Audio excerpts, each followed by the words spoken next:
सत सोई, हमरे राम रहीम करीम, कैसो अला राम सत सोई, बिस्मिल मेट दिसंबर एक, और ना दूजा कोई।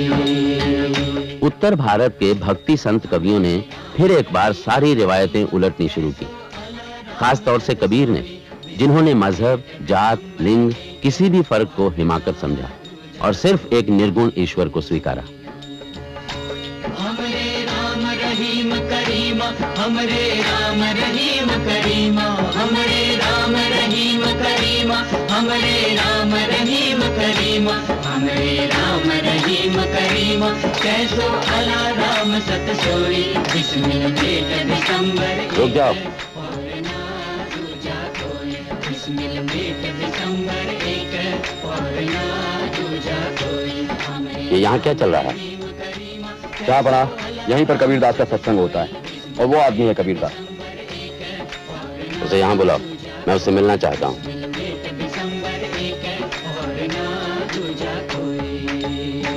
कबीरदास जहाँ पना बुला रहे हैं।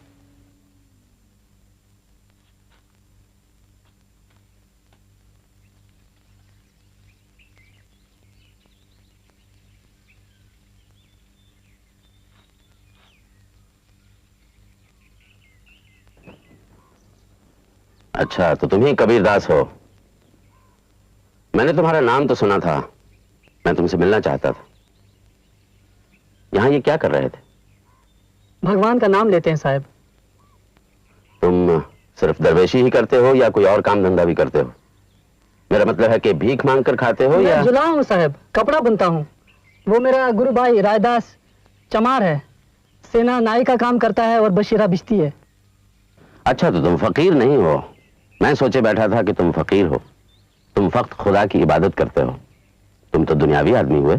मैं तो खुदा का बंदा हूँ साहब। मेरा मजहब इंसान की मोहब्बत है, खुदा की बंदगी है। तुम्हारा कोई दीन तो होगा ही, तुम इबादत तो करते होगे। मैं तो उस खुदा की इबादत करता हूँ जो हर इंसान के दिल में रहता है। इस घट अंतर बाग बगीचे, इसी में सृजनहारा।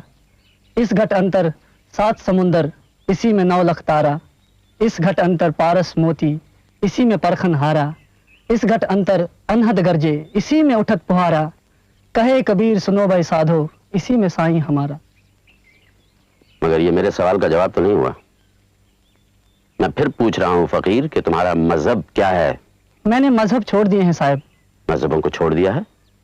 ये कैसे हो सकता है? अभी तो तुम खुदा की जात की बात कर रहे थे। पर खुदा की जात तो कोई मजहब नहीं है। रोजा नमाज मजहब है, पूजा पाठ मजहब है, व्रत उपवास मजहब है। तो फिर? जो तुर्क रोजा नमाज न रखे वो तुर्क नहीं है, जो हिंदू व्रत उपवास न करे वो हिंदू नहीं है। ठीक ही तो है। पर मैं हर इंसान को हिंदू और तुर्क की नजर से नहीं देखता। हिंदू हिंदू है, मुसलमान मुसलमान है। हिंदू का बेटा हिंदू ही तो होगा। पर जन्म से तो सभी इंसान हैं। वरना ब्राह्मण का बेटा माँ की पेट से तिलक लगाकर पैदा होता और तुर्क का बेटा खतना करके। ये क्या बक रहा है? फकीर, तुम्हारे ये फलसफे तुम्हें बहुत दूर नहीं ले जाएंगे। मुझे बहुत दूर नहीं जाना है साहब। मैं तो सिर्फ अपने मालिक के चरणों तक पहुंचना चाहता हूँ। एक इंसान के दिल से दूसरे इंसान के दिल तक जाना चाहता हूँ। ये आदमी दीन की तौहीन करता है, रोज नमाज को बुरा भला कहता है, यहाँ तक कि मस्जिद की सीढ़ियों पर बैठकर उल्टा सीधा बकता रहता है। मैं तो सोच रहा था कि मैं तुम्हें दिल्ली लेकर जाऊंगा और शेख तकी साहब से मिलवाऊंगा, मगर मैं देख रहा हूं कि तुम खपती और जनूनी आदमी हो और अपनी ऊल जलूल बातों से यहां बदअमली फैला रहे हो। बोलो, तुम्हारा मजहब क्या है? एक निरंजन अल्लाह मेरा, हिंदू तुर्क दुई नहीं मेरा।